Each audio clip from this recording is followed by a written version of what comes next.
आमचे वडील कैलासवासी भानुदासराव बाबूराव करपे यांच्या 7व्या पुण्यस्मरणानिमित्त दिनांक 3 जुलै 2026 रोजी सकाळी 10 वाजता शेतकरी मेळावा व व्याख्यानाचे आयोजन करण्यात आलेले आहे।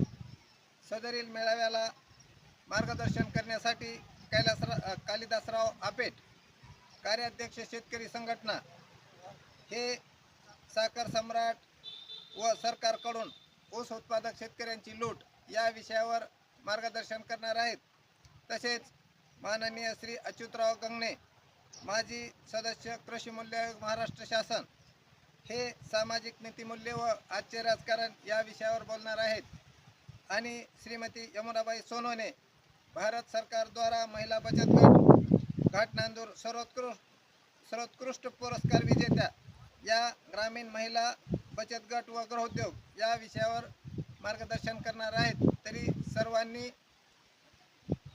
या कार्यक्रमाला उपस्थित राहावे अशी विनंती करतो।